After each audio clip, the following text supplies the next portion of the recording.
प्रिय दर्शकों, एक बार फिर डी के मोटिवेशन यूट्यूब चैनल में आप सभी का स्वागत है। एक समझदार कौए ने बताया कि कौन सा बेटा अपने माँ बाप की सेवा कर उन्हें रोटी खिलाता है और कौन सा बेटा उन्हें घर से बाहर निकाल देता है। प्रिय दर्शकों, अगर आप हमारे चैनल पर नए हैं तो चैनल को सब्सक्राइब करें, वीडियो को लाइक करें।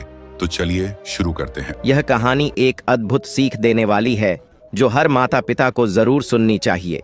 इसमें बताया गया है कि कौन सा बेटा बुढ़ापे में माँ बाप को रोटी खिलाता है और कौन सा बेटा उन्हें गालियां देता है। यह कहानी खास तौर पर उन परिवारों के लिए है जहां एक से अधिक संतानें हैं। यह कहानी हमारे जीवन में उपयोगी साबित हो सकती है क्योंकि यह हमें इस बात का पूर्वानुमान लगाने में मदद करती है कि हमारी संतान भविष्य में हमारे साथ कैसा बर्ताव करेगी, कौन सा बेटा हमें संभालेगा और कौन सा हमें छोड़ देगा। यह प्रेरक कथा धौलगढ़ साम्राज्य की है जहां राजा विजयभान का शासन था। राजा विजयभान एक न्यायप्रिय और प्रजापालक शासक थे। उनके राज्य की प्रजा सुख समृद्धि में जीवन व्यतीत करती थी। राजा की दो रानियां थीं, बड़ी रानी लक्ष्मी और छोटी रानी जसोदा। राजा का पहला विवाह लक्ष्मी से हुआ था और 4 वर्षों बाद उनका दूसरा विवाह जसोदा से हुआ। दोनों रानियों के एक एक पुत्र थे। रानी लक्ष्मी का बेटा सिद्धार्थ और रानी जसोदा का बेटा अर्जुन था। सिद्धार्थ अर्जुन से बड़ा था, इसलिए नियम के अनुसार सिद्धार्थ धौलगढ़ का भावी राजा था। यह बात रानी जसोदा को पसंद नहीं थी। वह चाहती थी कि उसका बेटा अर्जुन धौलगढ़ का उत्तराधिकारी बने। इसी कारण वह लक्ष्मी और उसके बेटे सिद्धार्थ से ईर्ष्या करती थी और अपने पुत्र को भी यही सिखाती थी कि सिद्धार्थ उसका भाई नहीं बल्कि शत्रु है। दूसरी ओर रानी लक्ष्मी एक समझदार और दयालु महिला थीं। वह अपने बेटे सिद्धार्थ को हमेशा अच्छे संस्कार सिखाती थीं और मिलजुल कर रहने की शिक्षा देती थीं। सिद्धार्थ भी छोटी रानी जसोदा को अपनी मां की तरह मानता था और अपने छोटे भाई अर्जुन को बहुत स्नेह करता था। रानी लक्ष्मी के कुशल स्वभाव के कारण महाराज विजयभान भी उनके विचारों को महत्व देते थे और महल के अधिकतर कार्यों की जिम्मेदारी उन्हीं पर थी। हालांकि यह सब बातें रानी जसोदा को खटकती थीं। वह बड़ी रानी से चिढ़ती थी और उन्हें महल से हटाने के लिए साजिशें रचती रहती थीं। एक दिन उसने एक छलपूर्ण योजना बनाई। उसने एक बहुरूपिये को बुलवाकर उसे साधु का भेष धारण करने का निर्देश दिया। योजना के तहत उस साधु को राजा विजयभान के सामने झूठी भविष्यवाणी करनी थी जिससे राजा लक्ष्मी और उनके बेटे सिद्धार्थ से विमुख हो जाएं। अगले दिन वह बहुरूपिया साधु बनकर दरबार में पहुंचा। रानी जसोदा द्वारा सिखाई गई बातें उसने राजा से कहीं, जिससे राजा प्रभावित हो गए। राजा विजयभान को विश्वास हो गया कि वह साधु कोई पहुंचा हुआ महात्मा है।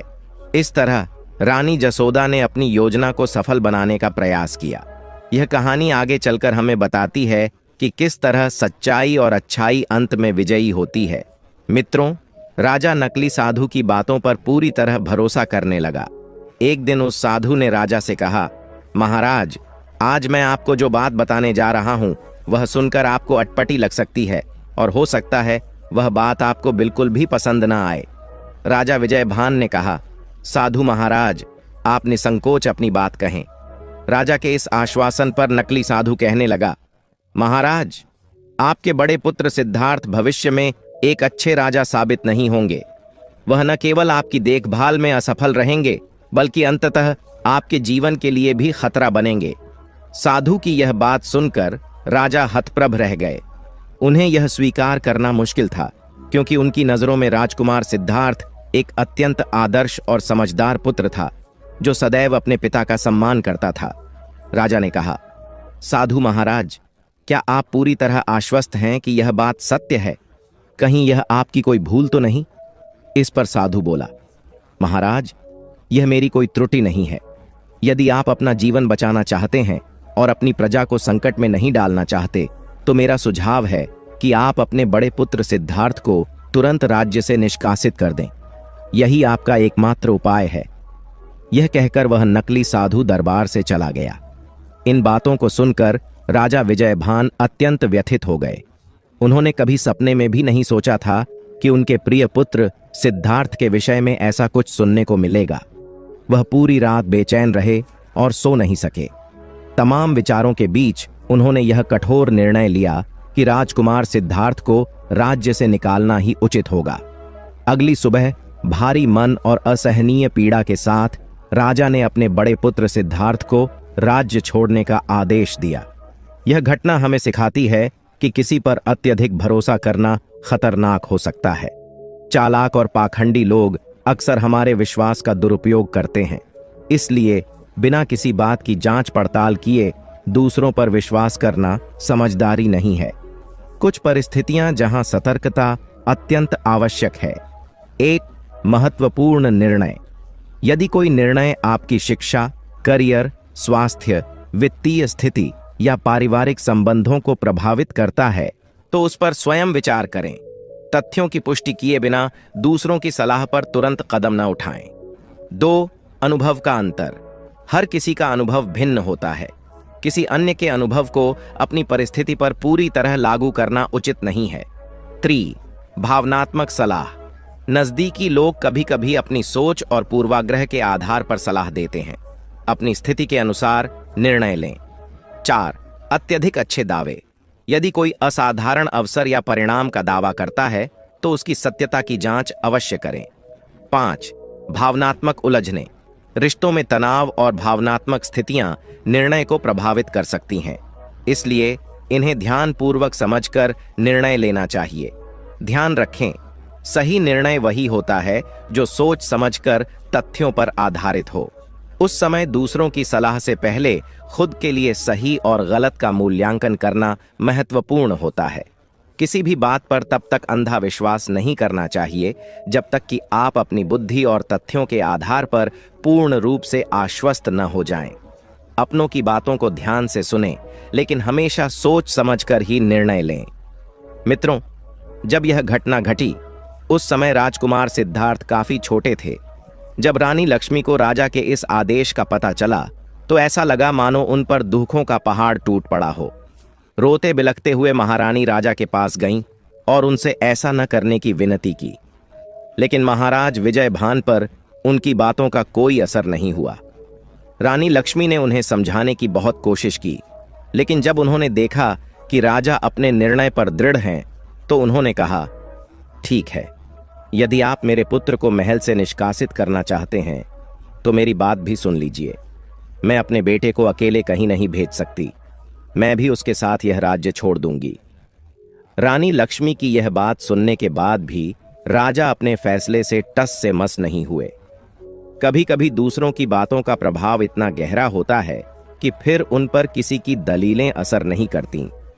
मजबूर होकर रानी लक्ष्मी अपने बेटे सिद्धार्थ को लेकर महल और राज्य छोड़ देती हैं।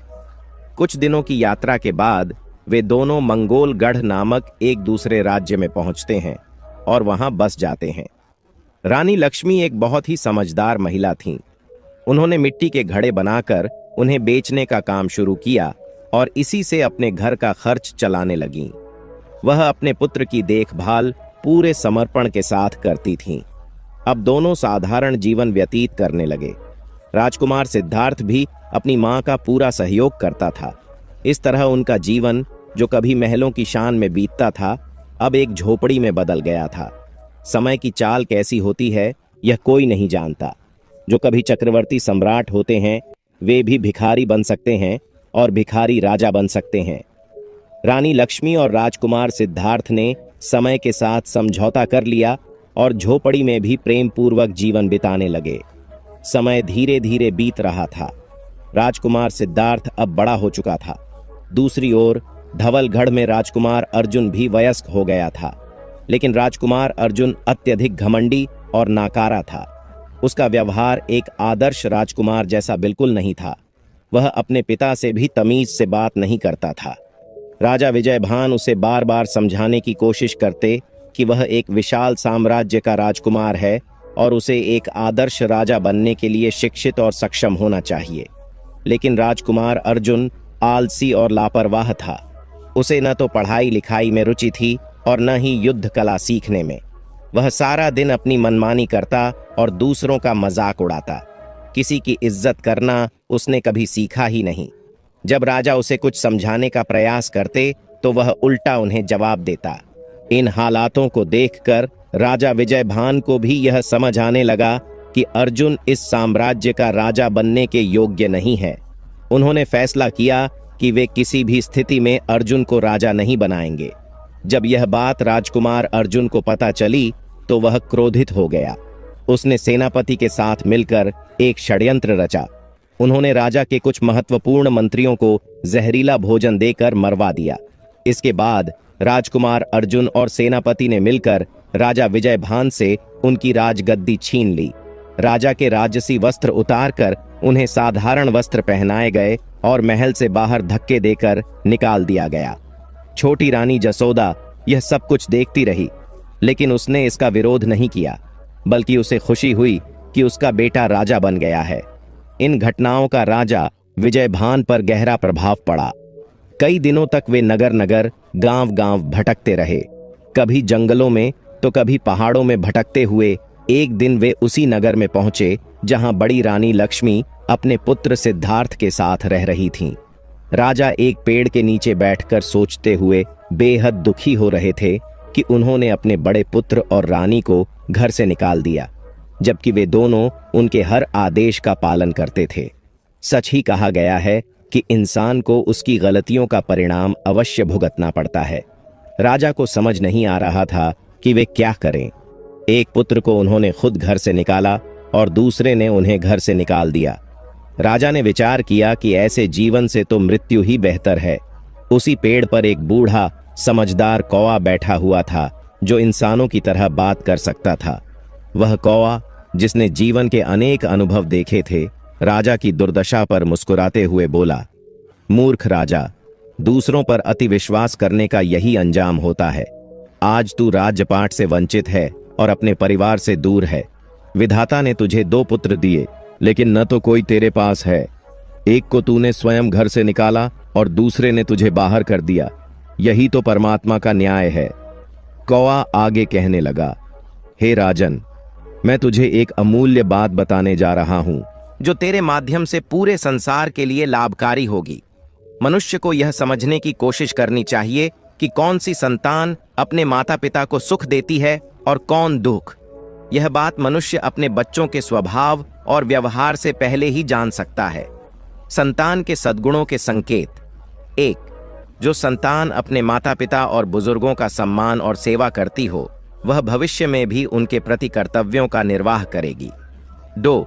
यदि बेटा दूसरों की भावनाओं का आदर करता है और उनकी जरूरतों का ख्याल रखता है, तो यह दर्शाता है कि वह माता पिता का भी ध्यान रखेगा।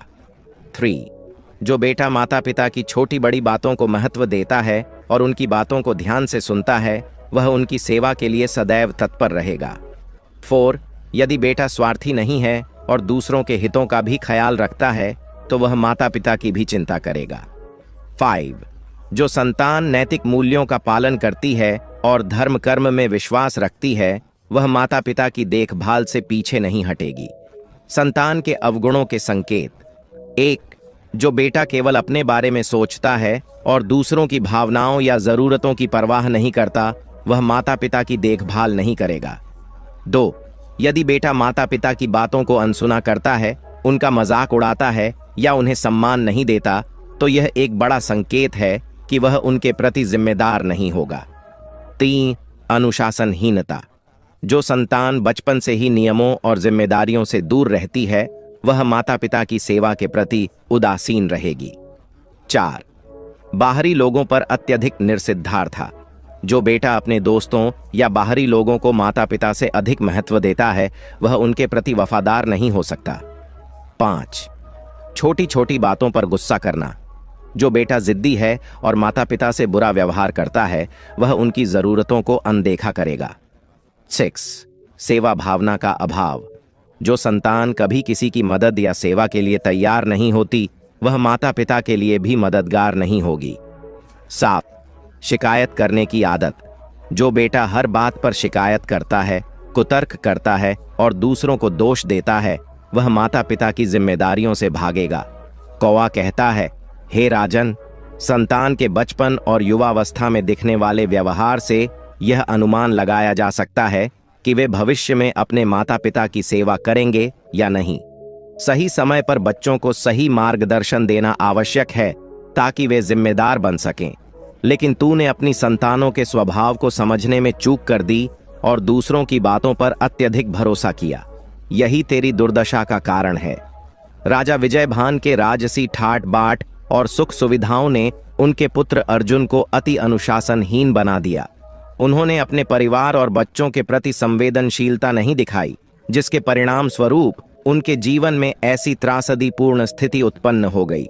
लेकिन अब उन्हें निराश होने या अपने जीवन को समाप्त करने की आवश्यकता नहीं थी। वह सही समय पर सही स्थान पर पहुंचे थे। यह बात उस बुद्धिमान कौए ने उन्हें समझाई और कहा, आपकी विपत्तियां शीघ्र ही समाप्त हो जाएंगी। इतना कहकर वह कौआ वहां से उड़ गया। राजा विजयभान उस पेड़ के नीचे बैठकर अपनी रानी लक्ष्मी और पुत्र सिद्धार्थ को याद कर रहे थे। उसी दिन राजकुमार सिद्धार्थ नगर के बाजार में सामान लेने आया। उसने देखा कि उसके पिता महाराज विजयभान एक पेड़ के नीचे उदासी में डूबे बैठे हैं। उनके वस्त्र फटे हुए थे और उनकी हालत दयनीय थी। अपने पिता की ऐसी अवस्था देखकर सिद्धार्थ का हृदय व्यथित हो उठा। वह उनके पास गया और बोला, पिताजी, आप यहां इस हालत में क्या कर रहे हैं? आपकी यह दशा किसने की? राजा अपने पुत्र को पहचान नहीं पाए और बोले, बेटा, तुम कौन हो? सिद्धार्थ ने उत्तर दिया, पिताजी, मैं आपका पुत्र सिद्धार्थ हूं। यह सुनते ही राजा की आंखें आंसुओं से भर गईं। उन्होंने सिद्धार्थ को गले से लगा लिया। सिद्धार्थ ने कहा, पिताजी, आपकी हालत बिल्कुल भी ठीक नहीं है। कृपया मेरे साथ चलिए। इसके बाद सिद्धार्थ अपने पिता को अपनी झोपड़ी में ले आया। जब रानी लक्ष्मी ने अपने पति की ऐसी स्थिति देखी तो वह स्तब्ध रह गईं। उन्होंने राजा के चरण स्पर्श किए। इसके बाद रानी और सिद्धार्थ ने राजा से उनकी दुर्दशा का कारण पूछा। राजा ने उन्हें सब कुछ बताया, कैसे राजकुमार अर्जुन ने लालच में आकर विश्वास पात्र मंत्रियों को विष देकर मरवा दिया और सेनापति के साथ मिलकर उन्हें महल से बाहर निकलवा दिया। सारी बातें जानने के बाद सिद्धार्थ ने कहा, पिताजी, आप चिंता मत करें। मुझे लगता है कि अर्जुन ने किसी के बहकावे में आकर यह गलती की है। जल्द ही उसे अपनी भूल का एहसास होगा और वह स्वयं आपसे क्षमा मांगने आएगा। अपने पुत्र की बात सुनकर राजा ने मन ही मन सोचा कि सिद्धार्थ के मन में अपने भाई के प्रति ईर्ष्या या द्वेष नहीं है। उन्होंने महसूस किया कि सिद्धार्थ और अर्जुन की सोच में कितना बड़ा अंतर है। इसके बाद सभी ने मिलकर भोजन किया और आराम करने चले गए। उस दिन के बाद से महारानी लक्ष्मी अपने पति और पुत्र के साथ रहने लगीं। रानी और राजकुमार ने मिलकर राजा की खूब सेवा की। रोजाना राजा के भोजन करने के बाद ही सिद्धार्थ भोजन करता था। कुछ महीनों बाद राजा विजयभान को यह सोचते हुए गहरा पछतावा हुआ कि उन्होंने सिद्धार्थ को दूसरों के बहकावे में आकर घर से निकाल दिया था। उनकी इस गलती की वजह से रानी और सिद्धार्थ को महल छोड़कर एक अजनबी नगर में झोपड़ी में रहना पड़ा। फिर भी सिद्धार्थ ने हमेशा उन्हें सम्मान दिया और रानी लक्ष्मी ने उनकी सेवा की। वहीं दूसरी ओर अर्जुन, जिसे राजा ने हर सुख सुविधा दी थी, ने उन्हें महल से धक्के देकर निकाल दिया। राजा के मन में यह विचार बार बार आता कि उन्होंने अपनी सबसे बड़ी गलती उस साधु की बातों पर विश्वास करके की थी। अब परिस्थितियां उनके नियंत्रण से बाहर थीं। राजा, रानी और सिद्धार्थ के साथ रहते हुए दूसरे राज्य में 1 वर्ष बीत चुका था। उस राज्य के राजा गंधर्व सेन की एक पुत्री थी जिसका नाम चंद्रमुखी था। राजकुमारी चंद्रमुखी अत्यंत सुंदर और बुद्धिमान थीं। एक दिन चंद्रमुखी अपने पिता के साथ महल के बगीचे में टहल रही थीं। उन्हें बगीचे में घूमना बहुत पसंद था और उस दिन उनके पिता भी साथ थे। बगीचे में टहलते हुए अचानक उनकी दृष्टि एक बड़े लाल रंग के तोते पर पड़ी जो पेड़ पर बैठा हुआ था।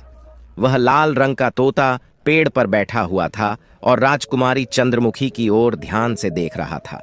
जैसे ही राजकुमारी उसके पास पहुंची, उसने कहा, तुम कितने सुंदर पक्षी हो, मेरे पास आओ, मैं तुम्हें खट्टी मीठी रस भरी खिलाऊंगी। तोता जवाब देता है, मुझे तो यह मन करता है कि मैं तुम जैसी नेक और सुंदर राजकुमारी के पास रहूं और खट्टी मीठी रस भरी खाऊं। लेकिन मैं तो नगर की सैर पर निकला हूं और अपने माता पिता से जल्द ही लौटने का वादा किया है, इसलिए अब मुझे यहां से जाना होगा। यह कहकर वह लाल रंग का तोता अपने पंख फड़फड़ाते हुए वहां से उड़ जाता है। यह देखकर राजकुमारी चंद्रमुखी चकित रह जाती है, क्योंकि वह पक्षी मनुष्यों की भाषा में बात कर रहा था।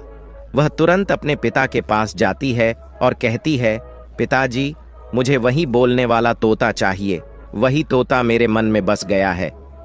पहले तो राजा गंधर्व सेन को कुछ समझ नहीं आता कि राजकुमारी क्या कह रही है, लेकिन जब उसने पूरी बात बताई कि एक सुनहरे रंग का तोता बगीचे में बैठा था और वह मनुष्यों की भाषा बोल रहा था, तो राजा समझ जाता है और कहता है, बेटी, मैंने अपने बुजुर्गों से सुना है कि यहाँ से सैकड़ों मील दूर एक पहाड़ी क्षेत्र है जहाँ ऐसे बोलने वाले पक्षी पाए जाते हैं। मुझे लगता है कि वह तोता वहीं से आया होगा। हो सकता है वह कल फिर यहाँ आए, हम उसे पकड़वाएंगे। अगले दिन राजकुमारी चंद्रमुखी उस लाल रंग के पक्षी का इंतजार करती रही, लेकिन वह तोता वापस नहीं आया। यह देख राजकुमारी को बहुत दुख हुआ और वह पूरे दिन कुछ नहीं खाती। रात होते होते उसकी उम्मीद खत्म हो गई। वह अपनी मां से लिपट कर रोने लगी, लेकिन उस बोलने वाले तोते का ख्याल उसके मन से नहीं निकल रहा था। उसकी उदासी देख राजा और रानी बहुत परेशान हो गए। जब 2-3 दिन ऐसे ही बीत गए तो राजा और रानी ने सोचा कि कहीं उनकी बेटी बीमार न पड़ जाए। तब राजा ने यह विचार किया कि वह खुद लंबा सफर तय करके उस पहाड़ी इलाके में जाएं और वह लाल रंग का तोता पकड़ कर लाएं। उन्होंने अपनी पत्नी से इस बारे में बात की तो रानी ने कहा, अगर आप सफर पर जाने का विचार कर रहे हैं तो आप जानते हैं कि यह सफर महीनों का हो सकता है। इतने लंबे समय तक राज्य का संचालन कौन करेगा, और उस तोते को ढूंढने में भी समय लग सकता है। मेरी सलाह है कि आप राजकीय घोषणा करवा दें कि जो भी व्यक्ति रत्नगिरी के पर्वतीय इलाके से उस बोलने वाले तोते को लेकर आएगा, उसे 20,000 सोने की मुद्राएं पुरस्कार में दी जाएंगी। राजा को यह सलाह बहुत अच्छी लगी और उसने तुरंत पूरे राज्य में घोषणा करवा दी। यह घोषणा सुनकर कई लोग अपनी किस्मत आजमाने के लिए निकल पड़े। वह रास्ता बहुत कठिन था और उसमें पहाड़, नदियां और घने जंगल थे, जिनमें खतरनाक जानवर भी रहते थे। कई लोग जंगली जानवरों को देखकर डर कर लौट आए। कुछ पहाड़ों की वजह से आगे नहीं बढ़ पाए। नतीजा यह हुआ कि कई दिनों बाद भी कोई भी उस तोते को नहीं पकड़ सका। फिर यह खबर राजकुमार सिद्धार्थ तक पहुंची। उसने सोचा कि क्यों न इस शुभ कार्य का लाभ उठाया जाए। जब उसने यह बात अपने माता पिता से की तो पहले तो दोनों ने उसे अनुमति नहीं दी, लेकिन राजकुमार की बार बार विनती पर वे राजी हो गए। फिर राजकुमार सिद्धार्थ राजा गंधर्व सेन के महल में पहुंचा और उसने रत्नगिरी के पर्वतों में जाने की अनुमति मांगी। वहां एक और युवक था जिसका नाम विश्वजीत था। वह भी वही तोता पकड़ने के लिए राजा की शर्त पूरी करने के लिए आज्ञा लेने आया था। राजा ने दोनों को सफर पर जाने की अनुमति दी और कहा कि वे जल्द ही लौटकर उस तोते को लेकर आएं, क्योंकि राजकुमारी चंद्रमुखी की हालत लगातार बिगड़ती जा रही थी।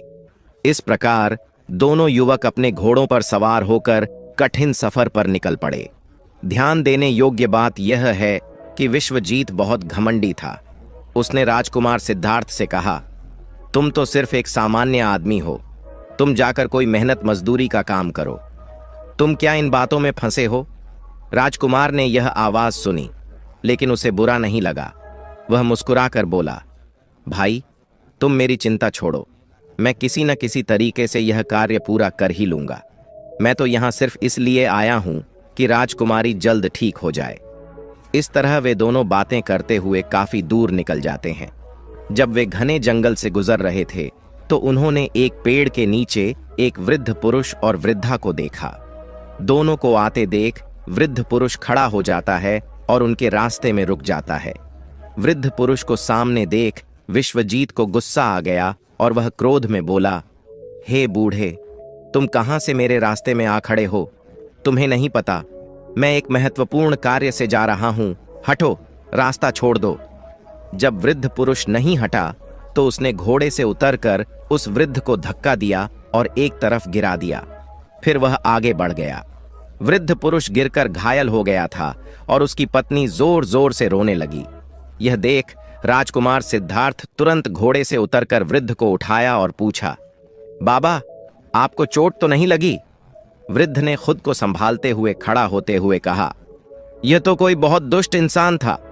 अगर मुझे पता होता कि वह ऐसा है तो मैं कभी उसकी मदद नहीं करता।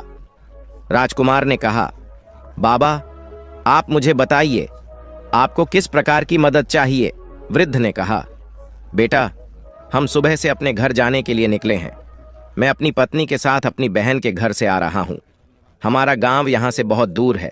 हम दोनों बूढ़े हैं और पूरी तरह से थक चुके हैं। धूप भी बहुत तेज है। हम चाहते हैं कि जल्दी से जल्दी घर पहुंच जाएं। बेटा, तुम्हारे पास घोड़ा है। यदि तुम हमें गांव तक पहुंचा दो तो तुम्हारी बड़ी कृपा होगी। यह सुनकर राजकुमार सिद्धार्थ ने अपना भोजन निकाला और उन्हें पहले भोजन करने को दिया। जब वृद्ध और वृद्धा ने खाना खा लिया तो राजकुमार ने उन्हें अपने घोड़े पर बिठाया और खुद पैदल चलते हुए घोड़े की लगाम पकड़ी और उन्हें उनके घर तक पहुंचाया। घर पहुंचकर दोनों वृद्ध दंपति ने राजकुमार को आशीर्वाद दिया। अब घर पहुंचते पहुंचते शाम हो चुकी थी और वृद्ध दंपति ने राजकुमार से आग्रह किया कि वह रात वहीं रुक जाए, क्योंकि रात में सफर करना सुरक्षित नहीं होता। राजकुमार ने उनकी बात मान ली। इसके बाद वृद्ध ने पूछा, नौजवान, तुम कौन हो और कहां जा रहे हो?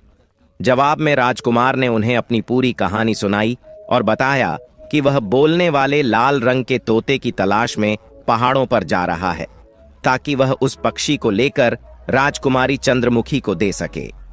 राजकुमार की बात सुनकर वृद्ध विचारों में पड़ गए और बोले, मैंने भी सुना है कि रतनगिरी के पर्वतीय क्षेत्रों में कुछ सुनहरे और लाल रंग के पक्षी होते हैं जो मनुष्यों की तरह बोलते हैं। इन्हें वहीं पर जाकर ढूंढा जा सकता है। रतनगिरी की ओर जाने के दो रास्ते हैं। एक रास्ता बहुत कठिन है, दूसरा रास्ता थोड़ा आसान है। यदि घोड़ा तेज हो तो कुछ ही घंटों में वहां पहुंचा जा सकता है और उस रास्ते पर कोई खतरा नहीं होता। वृद्ध ने राजकुमार को रास्ता समझा दिया। उस रात सभी सो गए। अगले दिन जब राजकुमार अपने सफर पर आगे बढ़ा तो वृद्ध ने अपने घर से बहुत सारे आम के फल तोड़कर उसे दिए और कहा, ये फल रतनगिरी के पर्वतों पर रहने वाले पक्षियों को बहुत पसंद आते हैं। वे इन्हें बड़े चाव से खाते हैं। इस इलाके में यह फल नहीं मिलते, इसलिए ये पक्षी इन्हें खाने के लिए यहाँ तक आते हैं। तुम यह फल अपने साथ ले जाओ। मुझे विश्वास है कि इन फलों की खुशबू से वे पक्षी तुम्हारी ओर आकर्षित होंगे और हो सकता है उनमें से कोई ऐसा पक्षी हो जो मनुष्य की तरह बोले। राजकुमार ने उन आमों को पोटली में बांध लिया और वृद्ध को धन्यवाद देते हुए आगे बढ़ गया। राजकुमार उसी रास्ते पर जा रहा था जिसे वृद्ध ने बताया था। रास्ता साफ, हरा भरा और बहुत सुंदर था। कुछ ही घंटों में वह पर्वतीय इलाके में पहुंच गया। वह इलाका बहुत ही हरा भरा और खुशबूदार फूलों से सजा हुआ था। राजकुमार के मन में कुछ देर के लिए यह विचार आया कि यहाँ कुछ समय आराम किया जाए, लेकिन तुरंत ही वह सोचने लगा कि आराम करने में समय नष्ट होगा। अब वह बोलने वाले पक्षी की खोज करने लगा। चलते चलते वह पेड़ों की ओर नजरें गड़ाए हुए था। कुछ दूर जाकर वह एक ऐसी जगह पहुंचा जहां बहुत छोटे छोटे पक्षी पेड़ों पर बैठे हुए थे और सभी चहचहा रहे थे, लेकिन ऐसा कोई पक्षी नहीं था जो मनुष्य की भाषा बोल रहा हो। राजकुमार बहुत उदास हो गया, लेकिन उसने हिम्मत नहीं हारी। वह एक जगह पर जमीन पर बैठकर अपने साथ लाए हुए फल निकालकर फैला देता है। उन फलों की खुशबू से जो भी पक्षी वहां थे वे सब वहां आकर फलों को खाने लगे। पक्षियों को देखकर राजकुमार बोला, हे प्यारे पक्षियों, तुम सभी का क्या हाल है? लेकिन किसी भी पक्षी ने उसकी बात का जवाब नहीं दिया। राजकुमार समझ गया कि इन पक्षियों में कोई ऐसा पक्षी नहीं है जो इंसानों की तरह बोलता हो। थोड़ी देर बाद सभी पक्षी उड़कर वहां से चले गए। तभी एक सुनहरे रंग का तोता उड़ता हुआ वहां आता है और राजकुमार के सामने बैठ जाता है और कहता है, लगता है मेरे यहां आने से पहले ही सारे फल खत्म हो गए हैं। राजकुमार और सुनहरे तोते को मनुष्य की भाषा में बात करते हुए देख राजकुमार सिद्धार्थ बहुत खुश हो जाता है। उसने एक मीठा फल निकालकर उस पक्षी के सामने रख दिया और बोला, हे प्यारे पक्षी, तुम चिंता मत करो, मेरे पास अभी और बहुत सारे फल हैं। यह सुनकर वह तोता राजकुमार के पास आकर फल खाने लगता है। राजकुमार ने अपनी बात तोते से कही, अरे प्यारे तोते, क्या तुम मेरे साथ मेरे नगर मंगोलगढ़ चलना चाहोगे? तोता बोला, क्यों नहीं, मुझे तुम्हारे फल बहुत पसंद हैं, क्योंकि वहां पर बहुत सारे आमों के बाग हैं। अगर मैं तुम्हारे साथ चलूंगा तो तुम मुझे पिंजरे में तो बंद नहीं करोगे, क्योंकि मुझे पिंजरे में बंद होने से बहुत डर लगता है। राजकुमार ने कहा, नहीं नहीं, तुम इस बारे में बिल्कुल भी चिंतित मत हो। मैं तुम्हारी तलाश में लंबा सफर तय करके आया हूं। हमारे राजा की बेटी तुम्हारे इंतजार में बिना कुछ खाए पिए कई दिनों से बेसुध पड़ी है। मैं तुम्हें ले जाकर राजकुमारी के हवाले कर दूंगा। वहां तुम महल में आराम से रहोगे। मैं उसे यह भी बता दूंगा कि वह तुम्हें पिंजरे में न बंद करे। तोता बोला, हाँ, कुछ दिनों पहले मैं राजकुमारी चंद्रमुखी से मिल चुका हूं। जब मैं नगर नगर घूमने के लिए निकला था तो राजा के बगीचे में मेरी मुलाकात राजकुमारी से हुई थी। वह एक बहुत ही नेक दिल और अच्छी राजकुमारी है। मैं खुशी खुशी उनके साथ रहना चाहता हूं। तोता की बात सुनकर राजकुमार सिद्धार्थ बहुत प्रसन्न हो जाता है। तोता उड़कर राजकुमार के कंधे पर बैठ जाता है। अब राजकुमार का उद्देश्य पूरा हो चुका था, इसलिए उसने वापसी का सफर शुरू कर दिया। तोता राजकुमार के घोड़े के ऊपर उड़ता हुआ साथ साथ चल रहा था। लंबा सफर तय करने के बाद जब राजकुमार मंगोलगढ़ राज्य की सीमा में प्रवेश करता है, तब वही नौजवान विश्वजीत आता हुआ दिखाई देता है, जो तोते की तलाश में उसके साथ गया था। लेकिन वह दूसरे रास्ते से गया था, जो बहुत कठिन था।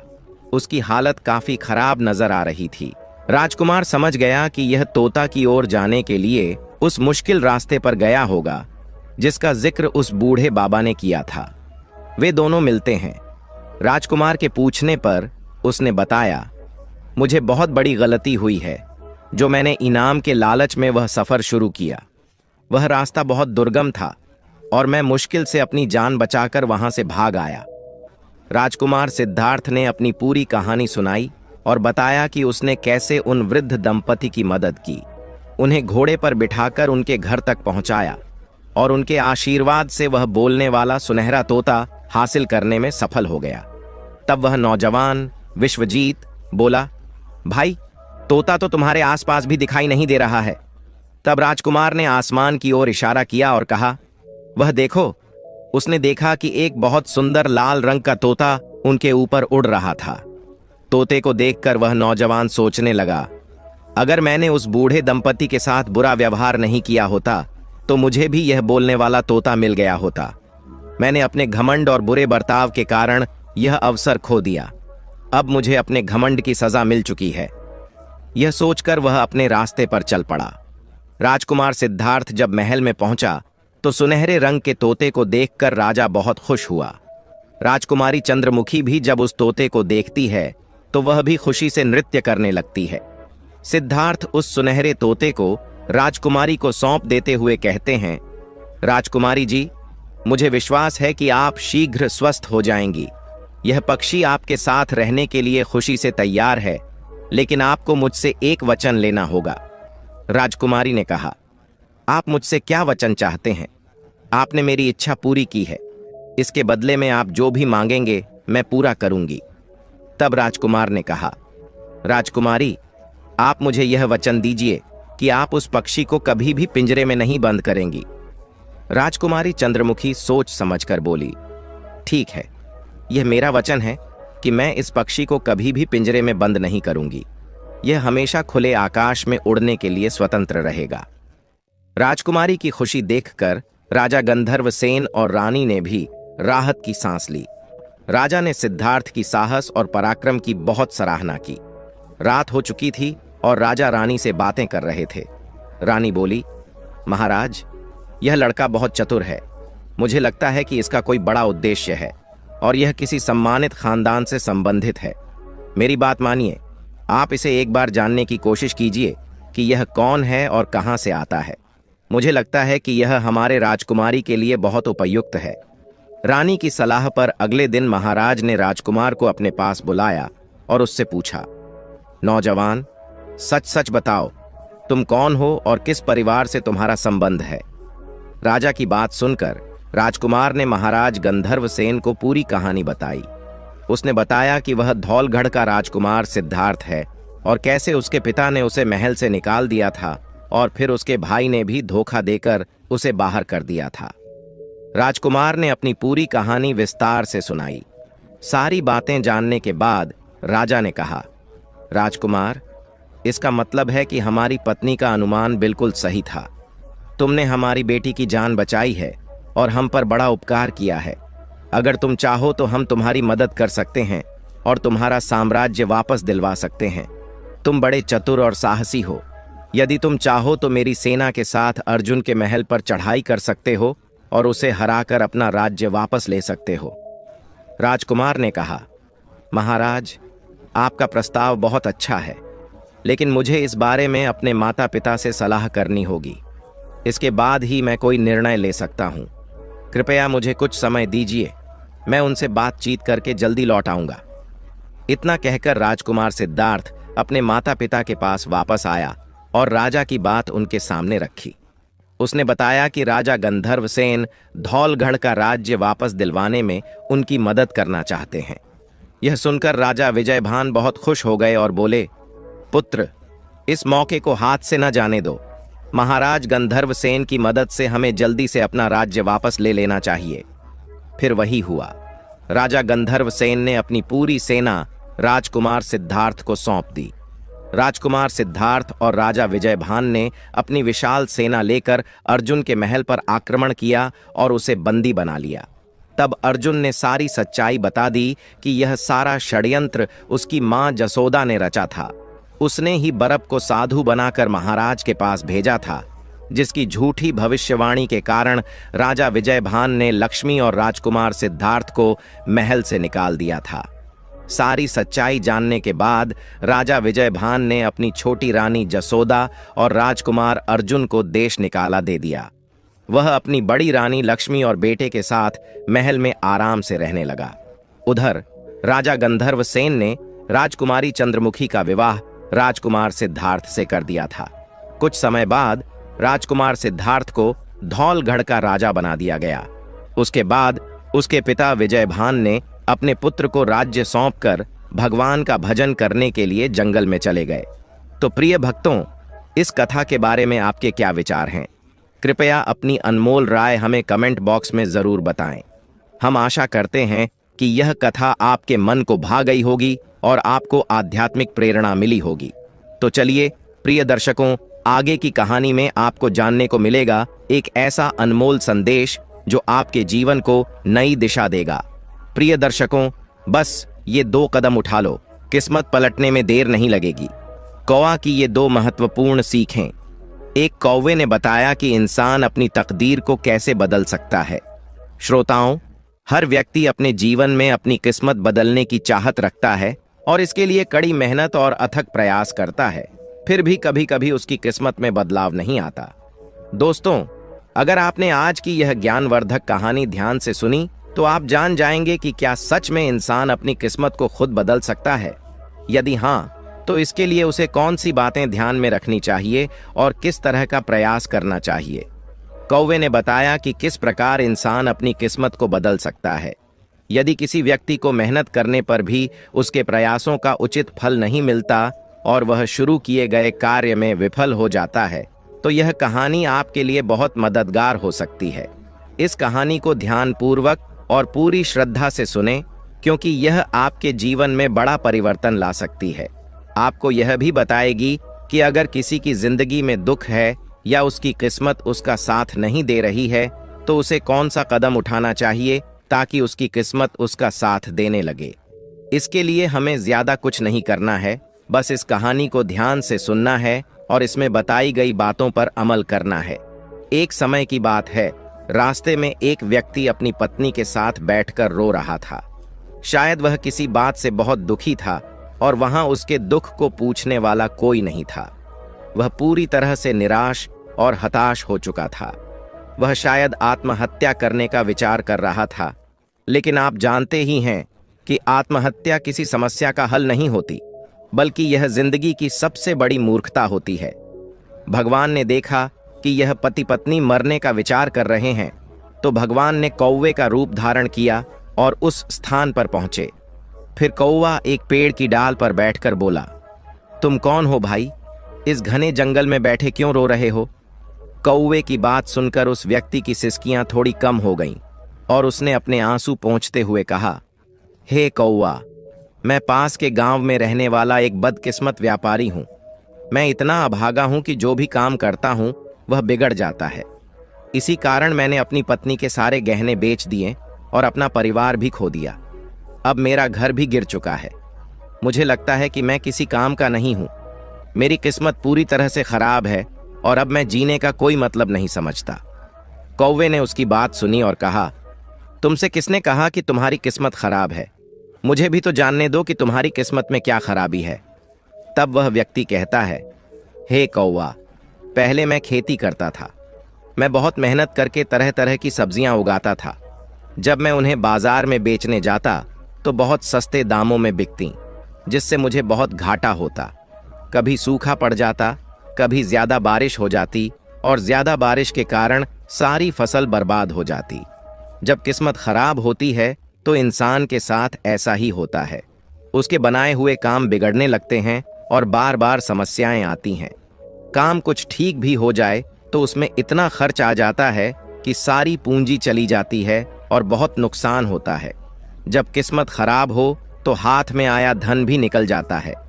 तुम देख ही रहे हो कौवा, वह व्यक्ति दुखी होकर कहता है, मैं किस्मत का मारा हुआ हूं। मुझे और अधिक परेशान होकर व्यापार करने का निर्णय लिया, लेकिन मेरे पास पैसे नहीं थे। इसलिए मैंने अपनी पत्नी के गहनों को बेचकर उस धन से व्यापार शुरू किया।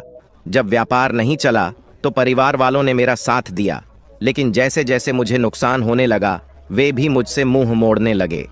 वैसे वैसे मेरे परिवार वाले मुझसे दूर होते गए, लेकिन मैं ये सब अपने परिवार के भले के लिए ही कर रहा था। अब वे लोग मुझे देखकर अपनी नजरें फेर लेते थे और मुझे ही हमारे परिवार की आर्थिक तंगी का जिम्मेदार ठहराते थे। जब किस्मत खराब हो तो अपने ही हमें छोड़ देते हैं।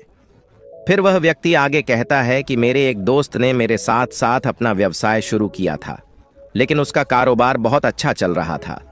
वह जब भी मेरे घर आता अपनी सफलता की कहानी मुझे सुनाता। उसकी बातें सुनकर मेरे घर वाले मुझे और ज्यादा ताने देने लगे। वे कहते थे, अपने दोस्त को देखो, कुछ सीखो उससे।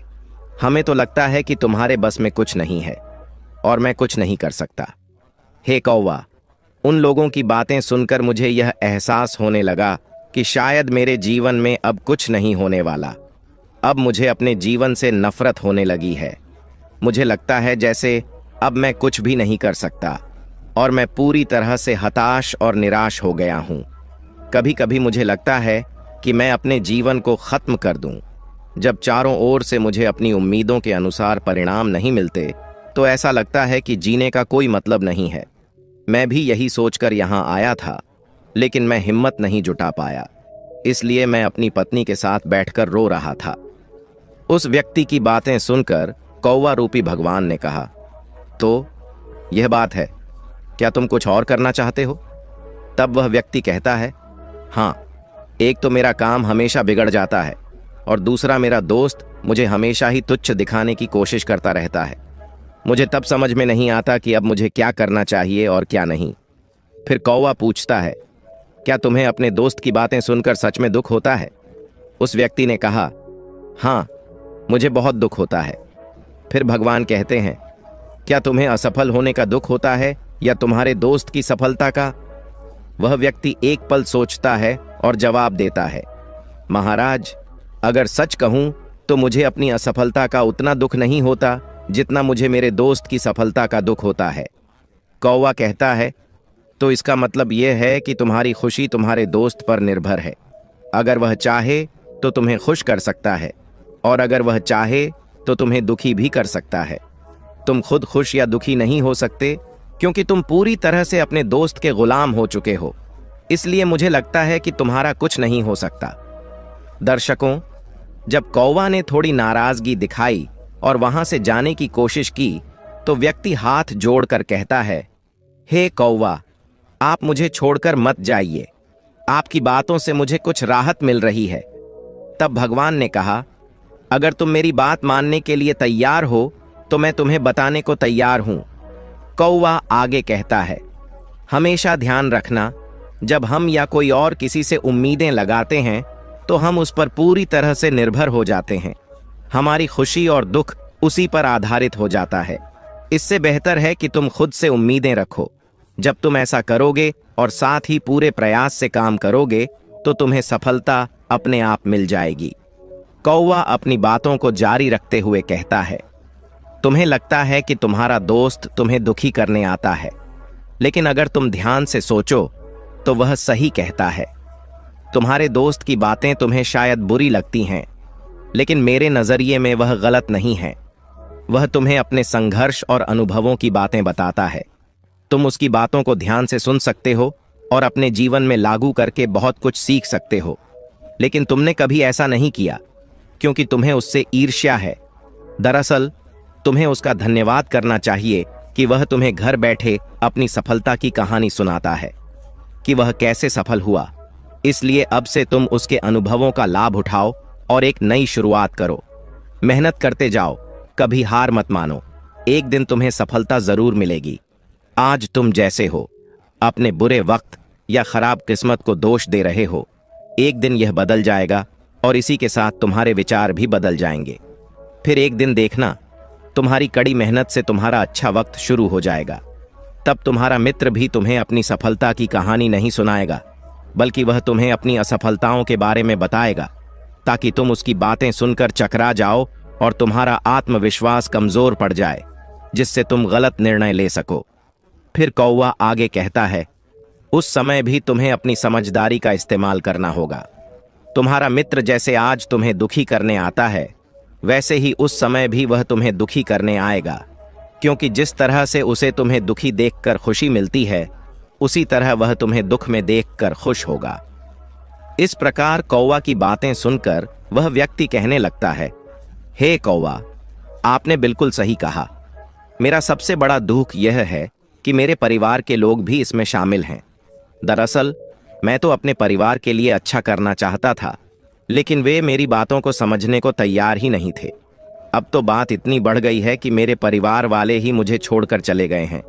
मेरे सभी भाई अपनी पत्नियों और बच्चों के साथ मुझसे अलग हो गए हैं और अब हर कोई अलग अलग अपना खाना और रहन सहन बना रहा है। इस तरह मेरा पूरा परिवार टूटकर बिखर गया है। अब कोई भी किसी की बात नहीं सुनता। फिर कौवा कहता है, अब मैं पूरी बात समझ गया हूं। तुम शांति चाहते हो और इस दुनिया में हर व्यक्ति शांति चाहता है। हम और आप, हर कोई चाहता है कि हम जो भी करें लोग हमारी सराहना करें, लेकिन ऐसा अक्सर नहीं होता, जिससे हम दुखी हो जाते हैं। हमें लगता है कि हमारे दोस्त और परिवार वाले बदल गए हैं, लेकिन अगर तुम किसी को अपना परिवार मानते हो और उसके लिए कुछ करना चाहते हो, तो तुम्हें ऐसा क्यों लगता है कि तुम दूसरों के लिए कुछ कर रहे हो?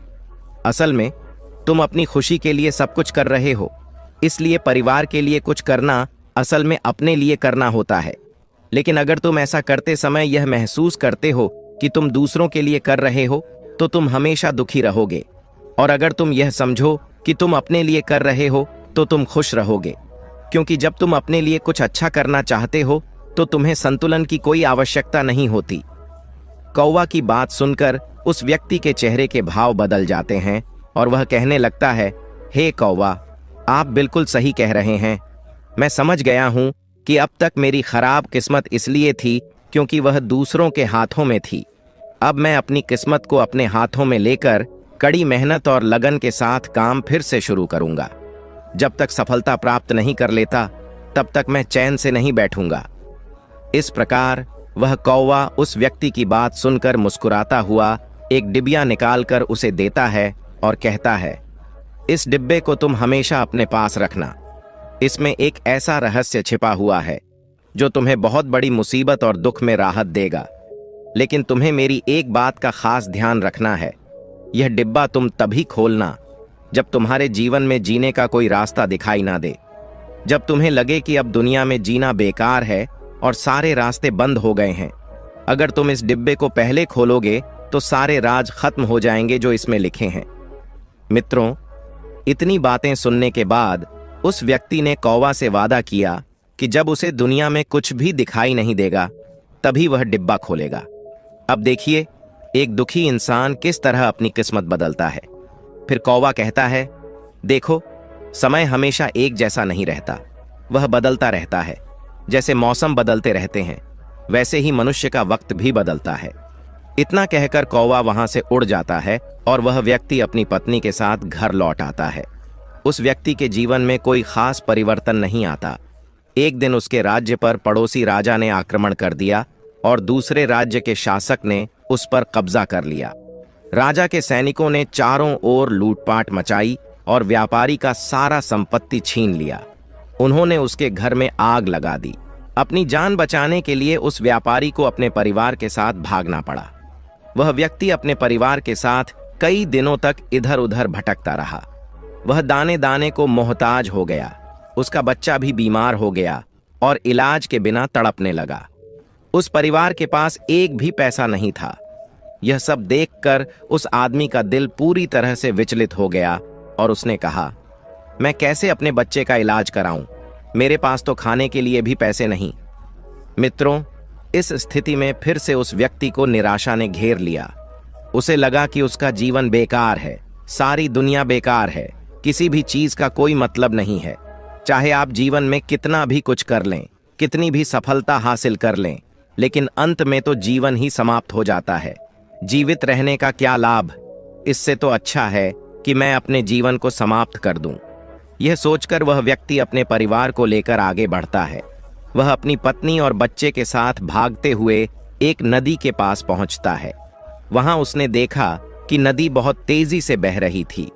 तब उसने अपनी पत्नी से कहा, प्रिय, हम अपनी जिंदगी से बहुत तंग आ चुके हैं। मेरी जिंदगी में अब कुछ भी नहीं हो सकता। मैं अब इस नदी में कूदकर अपने प्राण त्याग दूंगा और तुम इस बच्चे को लेकर कहीं चली जाना। अगर कहीं आश्रय मिल जाए तो जाकर अपना और बच्चे का पेट पालना। दर्शक बंधु, इस प्रकार वह व्यक्ति अपनी पत्नी के साथ दुखी हो जाता है। तभी उसकी पत्नी कहती है, पतिदेव, जब हमारा विवाह हुआ था तब हमने साथ में जीने और मरने की कस्में खाई थीं, और आज जब हम पर मुसीबत आ पड़ी है तो आप मरने की सोच रहे हैं और कह रहे हो कि मैं बच्चे को लेकर कहीं चली जाऊं। मैं ऐसा नहीं कर सकती। मैं भी अपने बच्चे के साथ इसी नदी में कूदकर जान दे दूंगी। वह आदमी अपने परिवार के साथ आत्महत्या करने ही वाला था कि उसी समय उसे उस डिब्बे की याद आ जाती है जो उसे कौवा ने दी थी। क्योंकि उस कौवे ने कहा था, जब तुम्हें दुनिया में कुछ भी दिखाई न दे, चारों तरफ के रास्ते बंद हो जाएं, उस समय तुम इस डिब्बे को खोलकर इसमें जो पर्चा है उसे पढ़ना। तुम्हारा सारा दुख उसी समय समाप्त हो जाएगा। इस प्रकार उस डिब्बे की याद आते ही उस व्यापारी ने वह डिब्बा निकाला और उसे बड़ी उत्सुकता से खोला तो उसने देखा कि उस डिब्बे में एक कागज रखा हुआ था जिस पर कुछ लिखा था। उस कागज को पढ़कर उस व्यापारी की आंखों के सामने निराशा का सारा घेरा छट गया। मित्रों, अब आप सोच रहे होंगे कि उस कागज पर ऐसा क्या लिखा था, तो मैं आपको बताता हूं। उस कागज पर लिखा था, जब यह समय बीत जाएगा तो यह समय भी खत्म हो जाएगा। यानी किसी भी व्यक्ति के दिन हमेशा एक जैसे नहीं रहते। जब बुरे दिन थे तो अच्छे दिन भी आएंगे, और जब अच्छे दिन भी बीत गए तो अब फिर से बुरे दिन आए हैं। और याद रखना, ये बुरे दिन भी हमेशा नहीं रहेंगे। इंसान को हिम्मत से काम लेना चाहिए और लगातार मेहनत करते रहना चाहिए। उसे एक न एक दिन सफलता जरूर मिलेगी। दर्शकों, फिर वह व्यक्ति अपनी पत्नी और बच्चे के साथ नदी के पास से घर वापस लौटता है। फिर से वह अपने खेतों में खेती करने लगता है। इस बार वह खेतों में साग सब्जी नहीं उगाता, बल्कि बहुत सारे फलों के पौधे लगाता है। फिर वह अपने खेतों में बहुत मेहनत करता है और अपनी पत्नी के साथ मिलकर खेतों से फल तोड़कर एक ठेले पर लगाकर बेचता है। इसके बाद उसके ठेले पर फल खरीदने के लिए बहुत सारे लोग आते हैं। धीरे धीरे उसका फल व्यापार बहुत तेजी से बढ़ता है और वह फिर से एक बहुत ही अमीर आदमी बन जाता है। जब उसके पास बहुत पैसा हो जाता है तो वह एक शानदार बंगला बनवाकर उसमें रहने लगता है, और इस प्रकार उसके सभी दुख दूर हो जाते हैं। ईमानदारी, विश्वास और मेहनत से जब कोई काम करता है तो उसे मेहनत का फल जरूर मिलता है। जब उस व्यक्ति ने कागज पर लिखी बात को ध्यान से पढ़ा तो उसने समझ लिया कि मेरे बुरे दिन एक बार फिर अच्छे हुए हैं, और अब जो बुरे दिन आए हैं वे ज्यादा दिन नहीं रहेंगे। बुरे दिन भी अंततः खत्म हो जाएंगे। समय कभी स्थिर नहीं रहता। एक दिन फिर वह व्यापारी अपनी मेहनत, ईमानदारी और दृढ़ता के बल पर उस शहर का सबसे बड़ा फल व्यापारी बन जाता है और अपनी पत्नी और बच्चे के साथ खुशहाल जीवन जीने लगता है। दर्शक बंधु, इस कहानी का संदेश है कि हमें कठिन वक्त में घबराना नहीं चाहिए और अच्छे वक्त में घमंड नहीं करना चाहिए। किसी को गिरते हुए देखकर खुशी नहीं मनानी चाहिए और किसी की सफलता देखकर दुखी नहीं होना चाहिए। जब हम ऐसा करते हैं तो हमारा सुख और दुख दूसरे के हाथ में होता है, हमारे पास कुछ नहीं होता। हमें अपना सुख और दुख अपने हाथों में रखना चाहिए। जो व्यक्ति अपना सुख और दुख अपने हाथ में रखता है वह यह समझ लेता है कि कोई भी समय स्थिर नहीं रहता। वह कभी दुखों से टूटता नहीं है, वह कभी जीवन में कमजोर नहीं पड़ता।